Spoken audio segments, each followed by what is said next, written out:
بسم الله الرحمن الرحيم. الحمد لله نحمده ونستعينه ونستغفره ونؤمن به ونتوكل عليه ونعوذ بالله من شرور أنفسنا ومن سيئات أعمالنا. من يهده الله فلا مضل له ومن يضلله فلا هادي له، ونشهد أن لا إله إلا الله وحده لا شريك له، ونشهد أن سيدنا ومولانا محمدا عبده ورسوله. أما بعد، عن عبد الله بن عمرو بن العاص رضي الله تعالى عنهما أن رسول الله صلى الله عليه وسلم قال: أربع إذا كن فيك فلا عليك ما فاتك الدنيا: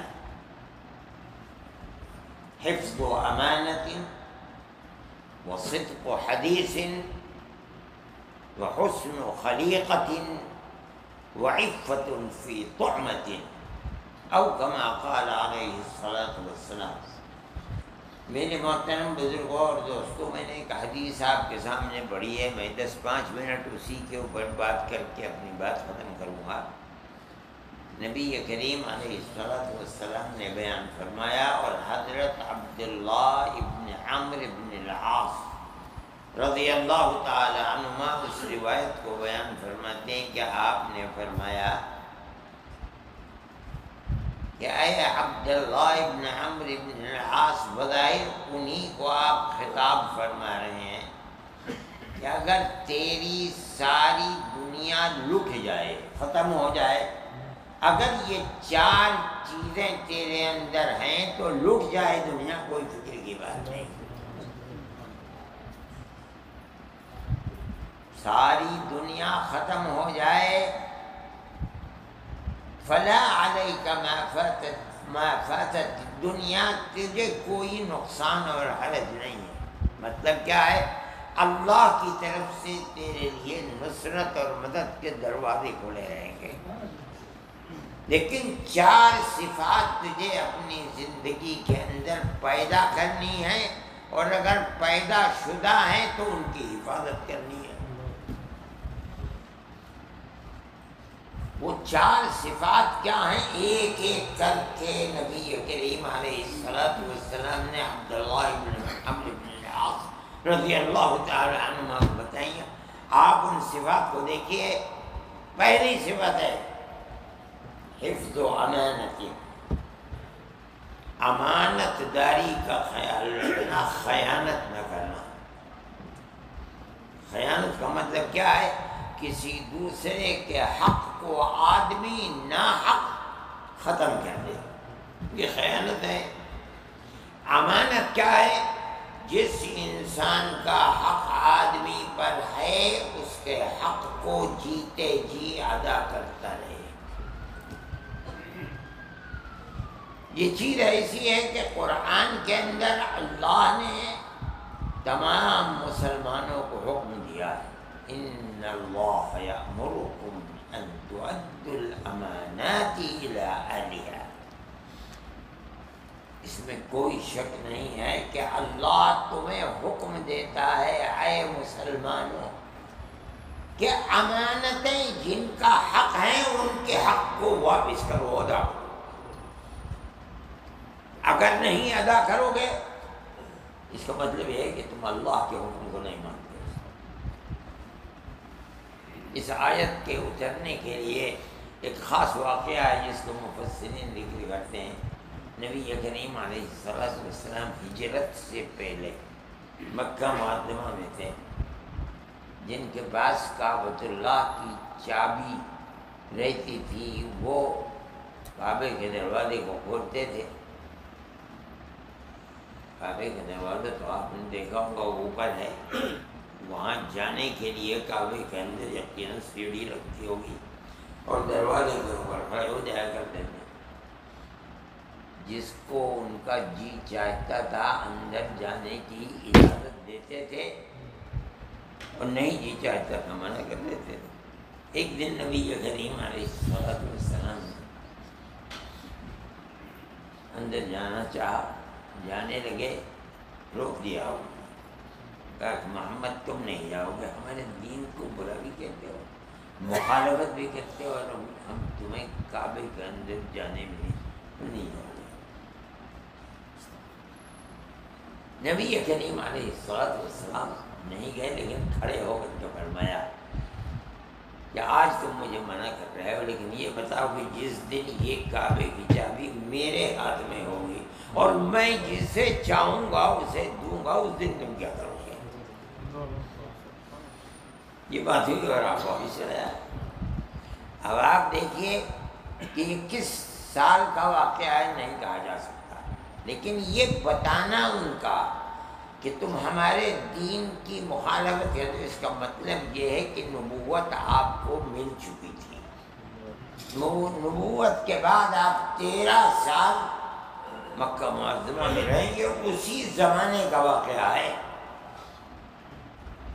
اور نبی کریم علیہ السلام واپس آ، کسی کو تصور بھی نہیں تھا۔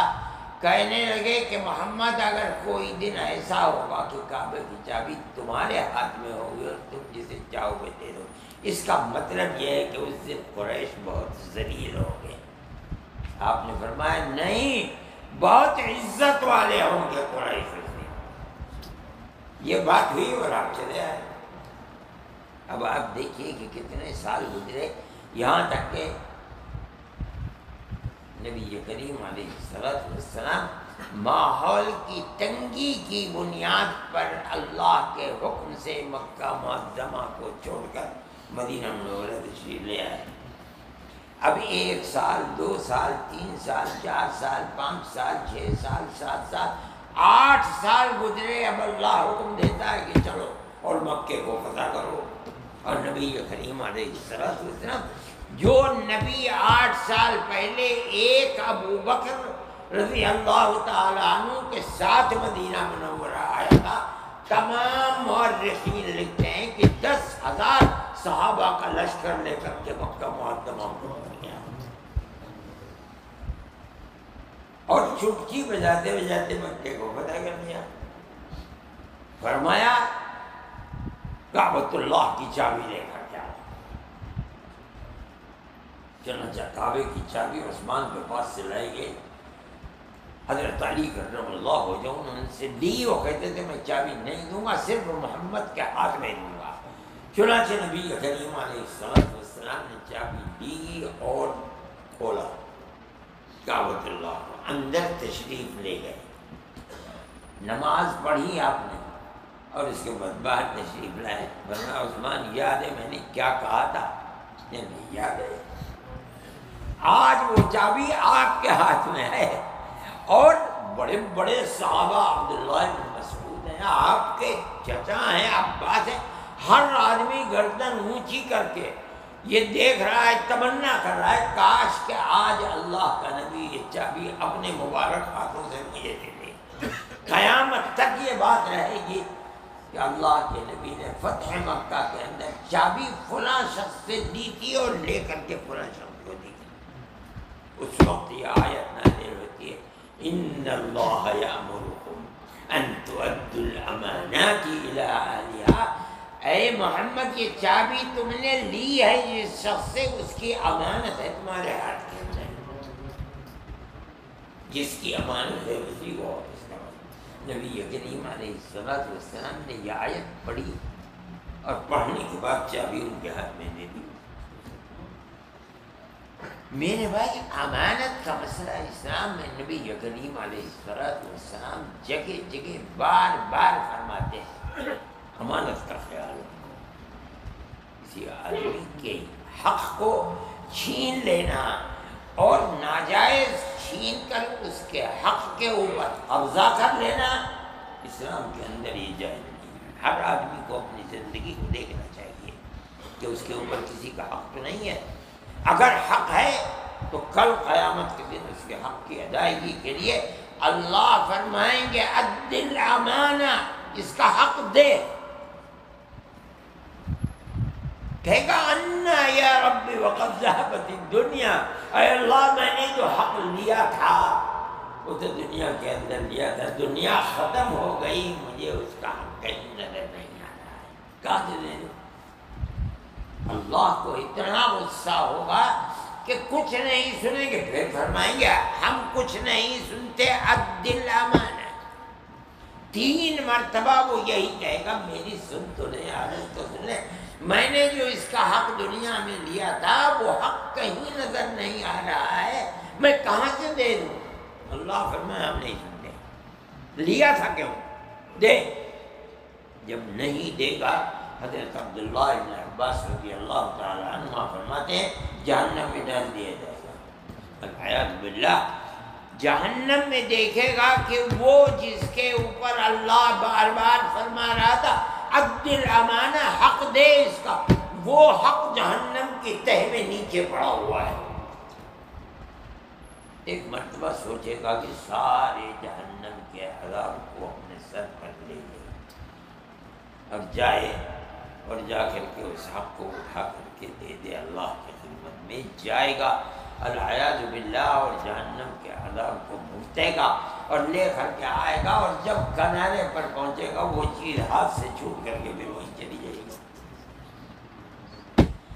امانت بڑی اہم چیز، اس لیے ہر آدمی کو اپنے گریبان میں منہ ڈال کر کے دیکھنا چاہیے کہ اس کی زندگی کے اندر کسی کا حق تو نہیں ہے، چاہے وہ بھائی ہو، چاہے بہن ہو، چاہے بیوی ہو، چاہے رشتہ دار ہو، چاہے غیر رشتہ دار ہو۔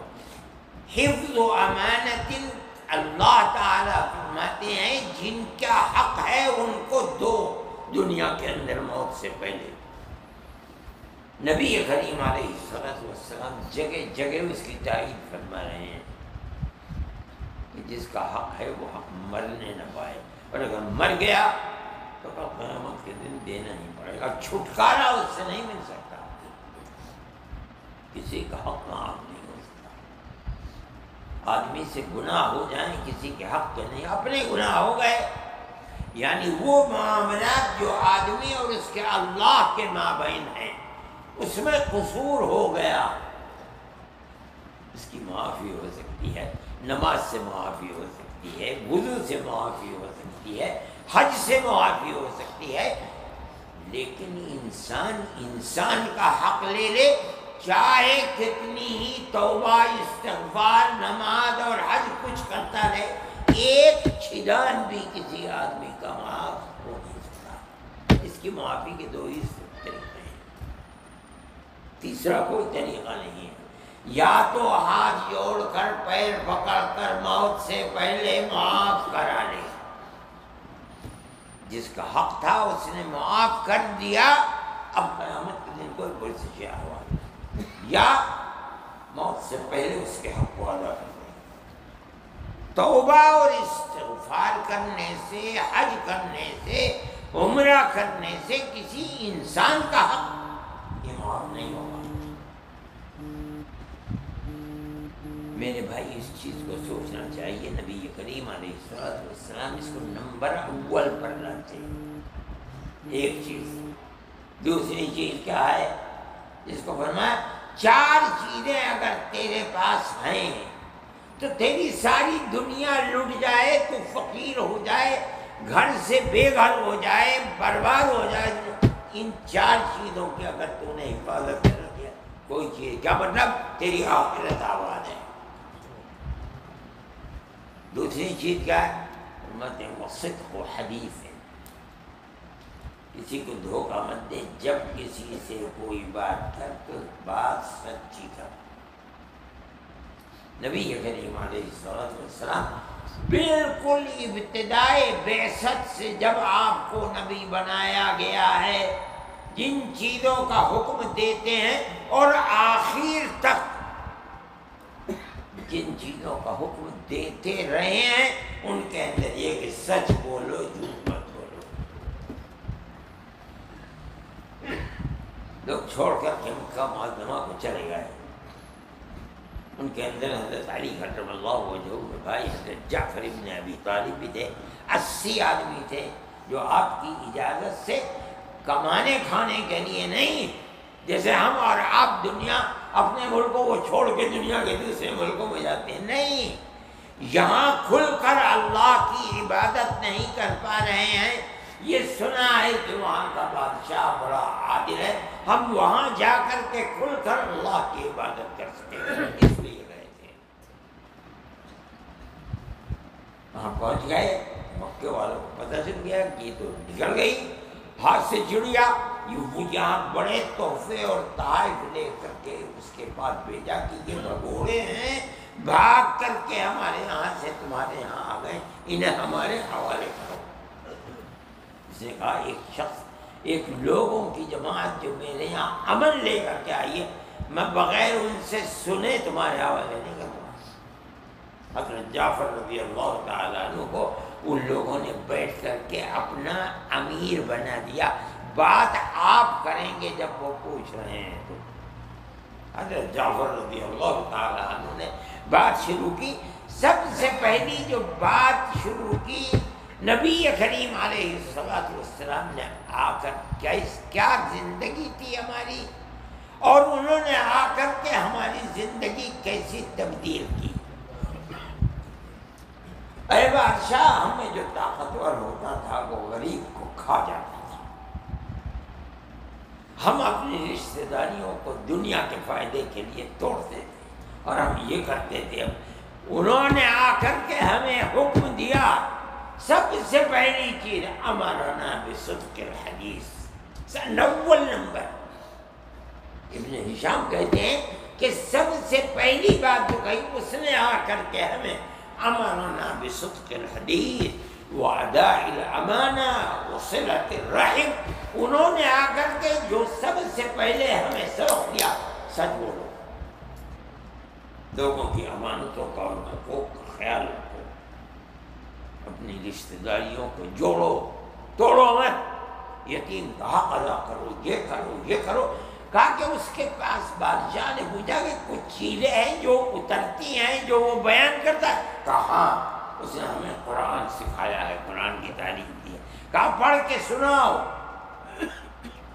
حضرت جعفر رضی اللہ تعالی عنہ نے سورہ طٰ ما انزلنا علیک القرآن لتشقى الا تذکرة لمن یخشى تنزیلا ممن خلق الارض والسماوات العلى الرحمن على العرش استوى له ما في السماوات وما في الارض وما بينهما وما تحت الثرى، قادر مطلق ہے، زمینوں کے اندر جو چیز چھپی ہوئی، وہ جو آسمان، وہ ہر چیز کا جاننے والا ہے۔ ان آیات کو سن کر کے تاریخ کے لیے اندر لوگ کہتے ہیں کہ اتنا روئے اتنا روئے اتنا روئے، بادشاہ رویا کہ لگتا تھا کہ جان نکل جائے گی، اور کہا کہ یہ لوگ میری امان کے اندر ہیں، یہ خود جائے تو جائے، میں ان کو نہیں چھوڑوں۔ سب سے پہلی وہی چیزیں ہیں، صدق ہے، کسی کو دھوکہ مت دو۔ آدمی جھوٹ بول کر کے سامنے والے کو دھوکہ دیتا ہے، یہ اسلام کی تعلیم ہے۔ دنیا اسلام کو کہتی ہے ظلم و تشدد کا مذہب ہے اسلام، اسلام ظلم و تشدد، اس سے بہترین تعلیم کیا ہے؟ اور کوئی مائی کا لال ہے تو اپنے مذہب کی بنیادی شخصیت کی تعلیمات کو دکھلائے کہ کیا کہا ہے، دکھلا نہیں سکتا۔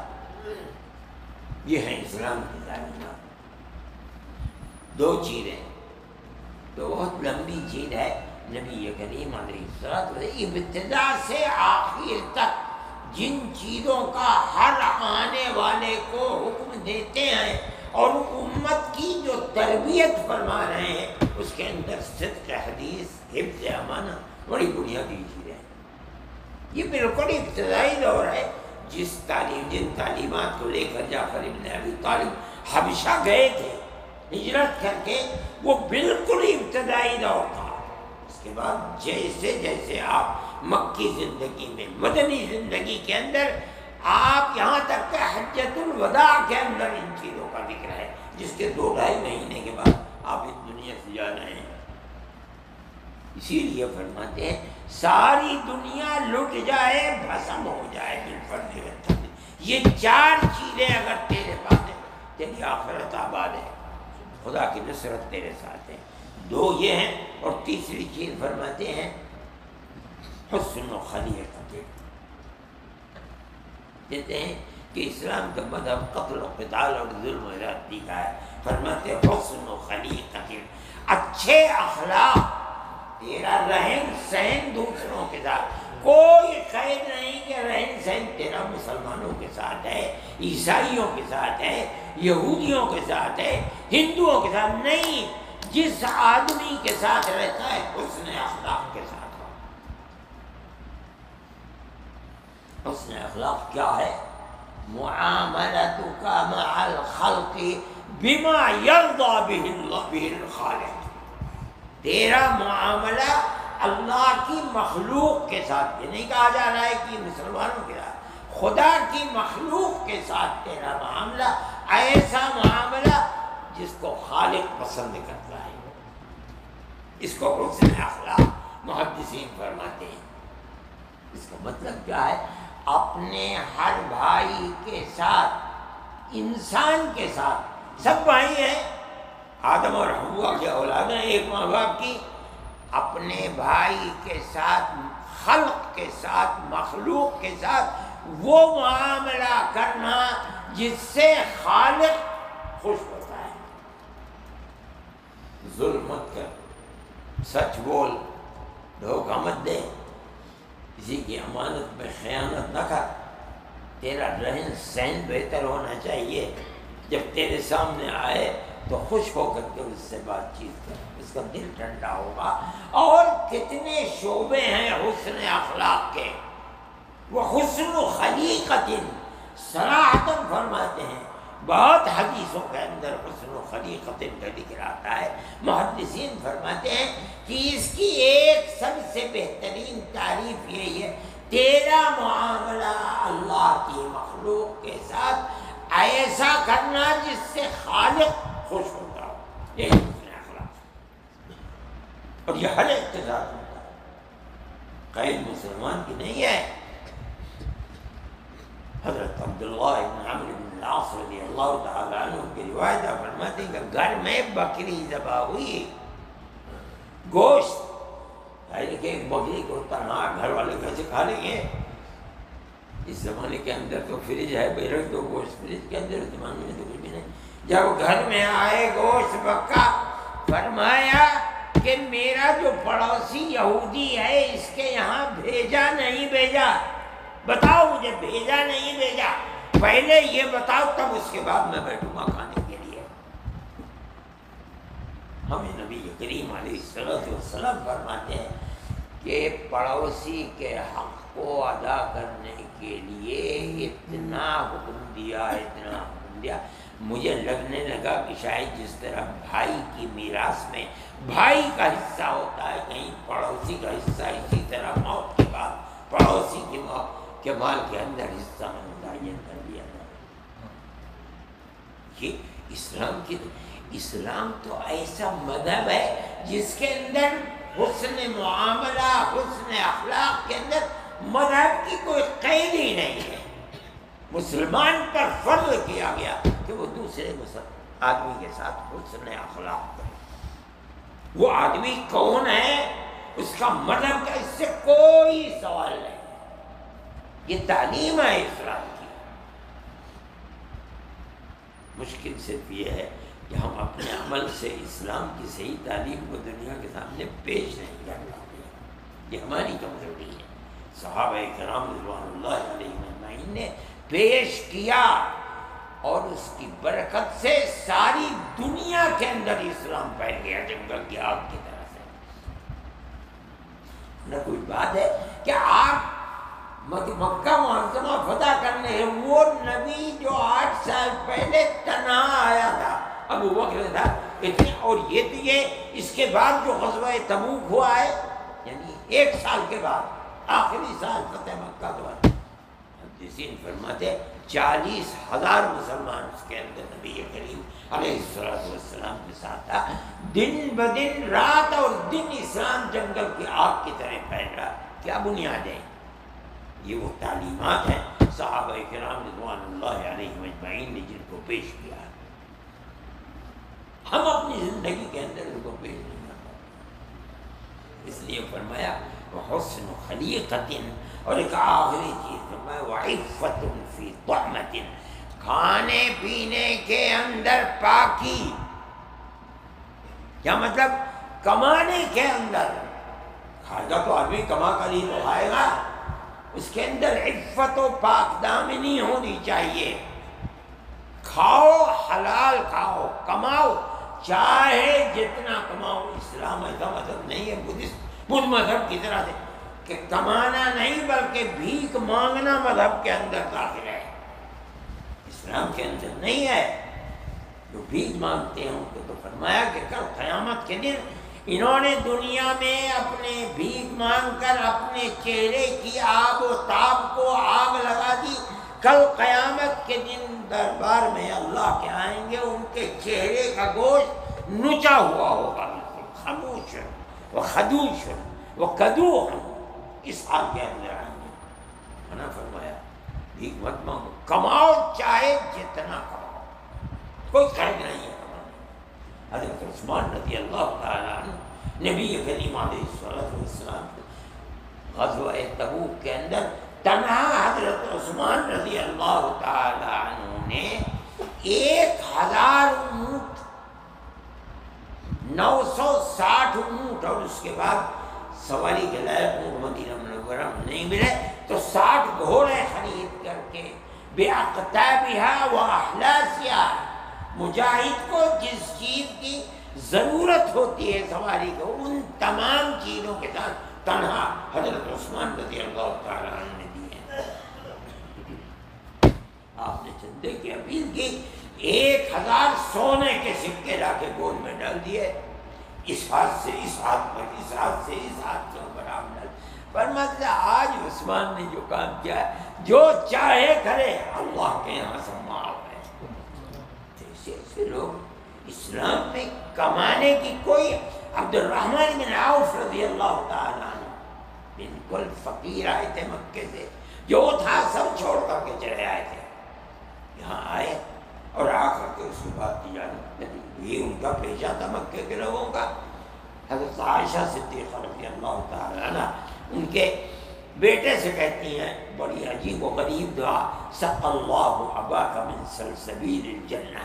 قرآن کہتا ہے کہ جنت میں ایک چشمہ ہے، عین فیہا تسمى سلسبیلا، جس چشمے کا نام چشمہ سلسبیل ہوگا جنت کے اندر. تیرے باپ کو اللہ تعالی چشمہ سلسبیل سے پانی پلائے، یعنی جنت میں جگہ دے. کیوں؟ ان کی اس بات کے اوپر کہ نبی کریم علیہ السلام کبھی کبھی فرماتی ہیں حضرت عائشہ صدیقہ رضی اللہ تعالیٰ عنہ کہ کبھی کبھی فرمایا کرتے تھے یہمنی امرکن بعدی، میرے بعد تمہارا کیا ہوگا. جب میں سوچتا ہوں تو میرے دل کے اندر خفضان پیدا ہوتا ہے. آپ دنیا سے تشریف لے گئے. حضرت عبد الرحمن بن عوف رضی اللہ تعالیٰ عنہ نے مدینہ منورہ کا ایک کھجور کا بڑا بہترین اور قیمتی باغ ازواج مطہرات کے لیے وقف کر دیا. جب سب دنیا سے رخصت ہو گئی اور اس باغ کو بیچا گیا، کہتے ہیں 40,000 درہم، اس وجیات کے 40 کروڑ کے برابر ہے. تب اس قیمت کے اندر وہ باغ بکا. ان کا سامان آیا مدینہ منورہ کے اندر. کہتے ہیں اس زمانے میں تو ٹرک نہیں تھے، اونٹ تھے. اتنے اونٹوں پر سامان تجارت تھا مدینہ منورہ میں، اتنے اونٹوں پر تھا کہ گلی کوچے بازار بھر گئے اونٹوں کے اوپر. حضرت عائشہ صدیقہ رضی اللہ تعالیٰ عنہ نے کہلوایا کہ اے عبد الرحمن، اللہ کے نبی کو دنیا سے گئے ہوئے کئی دن ہوئے ہیں ابھی، اور تم نے اپنے آپ کو دنیا سے اس طرح لگا لیا. شور مچ رہا ہے کہ عبد الرحمن کا سامان تجارت آیا. فرمایا کہ نہیں ام المومنین، یہ تو میرا شغف ہے، میرا دل اس سے لگا ہوا نہیں ہو، میں ابھی دکھلاتا ہوں۔ تھوڑی دیر کے بعد لوگ آنے لگے مدینہ منورہ کے سامان لینے کے لیے، کوئی کہتا تھا ہمیں 1 من دے دو، کوئی کہتا ہے 2 من دے دو، کوئی کہتا ہے، ہر ایک کو کہتا میں نے بیچ دیا۔ لوگ متعجب ہوئے، کہا عبد الرحمن کون ہے خریدنے والے؟ تو ہم ہیں، بیچ کس کو دیا تم نے؟ فرمایا میں نے اس ذات کو بیچ دیا جو 1 کے بدلے میں 10 دیتا ہے، اور سارا مال صدقہ کر دیا۔ اور ام المومنین سے کہلوا کہ میری تجارت تو یہ ہے۔ اسلام کمانے سے نہیں روکتا ہے، لیکن کمائے حلال کمائے، اس کی پابندی اسلام کے اندر ہے۔ چنانچہ روایت کے اندر ابو ہریرہ رضی اللہ تعالی عنہ فرماتے من طلب الدنیا حلالا استعفافا عن المسألة تعطفا على أهله وسعيا على جيرانه يأتي يوم القيامة ووجهه مثل القمر ليلة البدر أو كما قال عليه الصلاة والسلام۔ جو انسان حلال کماتا ہے، کتنا کماتا ہے اس کا کوئی مسئلہ نہیں، لیکن نیت صحیح ہونی چاہیے۔ ایک تو حلال ہونا چاہیے، دوسرے نیت صحیح ہونی چاہیے۔ وہ کیا؟ تاکہ مجھے کل کسی کے سامنے ہاتھ نہ پھیلانا پڑے۔ ایک دوسرے یہ کہ میں اپنے بچوں کی جیتے جی تربیت کروں، وہ کسی دوسرے سے بھیک نہ مانگے۔ تیسرے جو میرے اڑوس پڑوس کے اندر لوگ ہمیں دیکھوں ان کا حال کیا ہے، جو فقیر محتاج ہے میں اس کے فقر کو دور کروں۔ کیا مطلب؟ کما بھی رہا ہے حلال اور نیت بھی صحیح ہے۔ فرماتے کل قیامت کے دن یہ آدمی اللہ کے دربار میں پیش ہوگا، اللہ کا نبی فرماتا ہے کہ اس کا چہرہ 14ویں رات کے چاند کی طرح چمک رہا ہوگا۔ منع نہیں فرمایا، چاہے جتنا، لیکن حلال کھائے، حلال کھائے، حرام نہ کھائے۔ قرآن کے اندر بھی یہ یا ایھا الناس کلوا مما فی الارض حلالا طیبا، ہم نے دنیا میں جتنی نعمتیں پیدا کی ہیں تمہارے لیے، کھاؤ پیو، شرط حلال۔ حضرت سعد رضی اللہ تعالیٰ عنہ تھے، کہنے لگے یا رسول اللہ ادعو اللہ لی ان یجعلنی مستجاب الدعوہ، اے اللہ کے نبی میرے لیے دعا کر دیجئے کہ اللہ مجھے مقبول دعا والا بنا دے، میں جو مانگوں اللہ اسے قبول فرما لے، یہ دعا فرما لیجیے۔ آپ نے کوئی لمبی بات نہیں کی، بلکہ یہ فرمایا یا سعد اطب مطعمک تکن مستجاب الدعوہ، اپنے کھانے پینے کو حلال کر لے، مستجاب الدعوات بن جائے گا۔ تیرے پیٹ میں جو جاتا ہے حلال چاہیے، تیری زبان جس سے تو اللہ سے مانگ رہا ہے اس میں طاقت حلال کھا کر کے بنے، وہ ہاتھ جو اللہ کے دربار میں ان ہاتھوں میں طاقت حلال مال کھا کر کے بنے، جو دعا مانگے گا وہ دعا مقبول ہوگی۔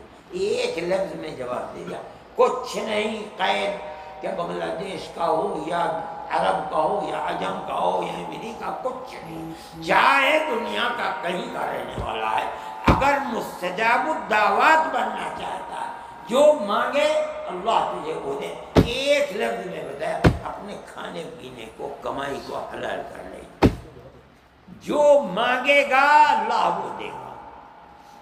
حضرت سعد نے اس کو باندھ لیا اپنے دامن سے۔ مستجاب الدعوات صحابہ میں مشہور تھے۔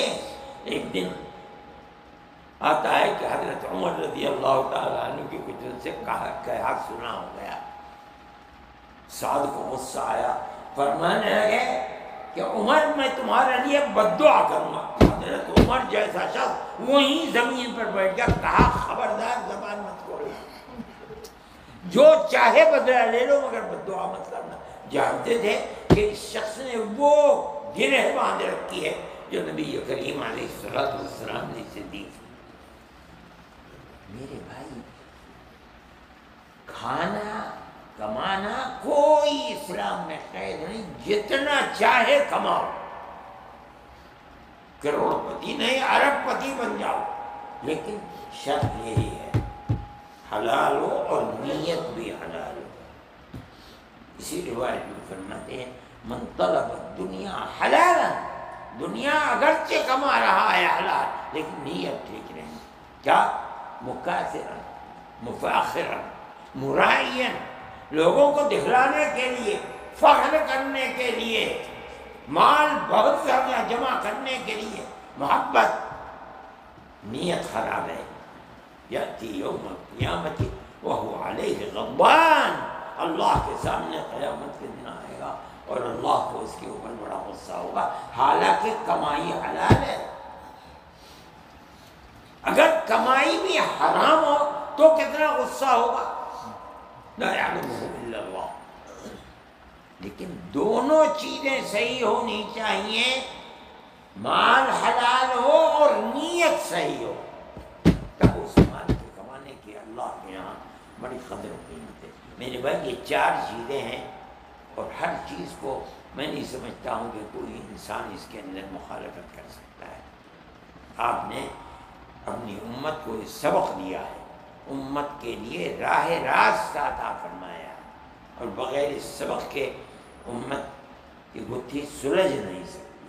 اللہ ہم سب کو ان صفات جو قیمتی صفات ہیں ان کا حامل بنائے، ہمارے دین و ایمان کی حفاظت فرمائے، نبی کریم علیہ السلام کے حکم کے مطابق زندگی گزارنے کی اللہ ہمیں توفیق عطا فرمائے، ہماری دنیا کو بھی آباد فرمائے، ہماری آخرت کو بھی آباد فرمائے، اور خوف آخرت اللہ ہمارے دل کے اندر پیدا فرما دے۔ اللہ تعالی حسن خاتمہ ہمیں میسر فرمائے، نبی کریم علیہ السلام کی شفاعت قیامت کے دن اللہ ہمیں عطا فرمائے، اور اپنی جنت میں جگہ عطا فرمائے، اور اللہ اپنے عذاب سے ہماری حفاظت فرمائے۔ صلی اللہ تعالی علی خیر خلقہ سیدنا محمد وعلی آلہ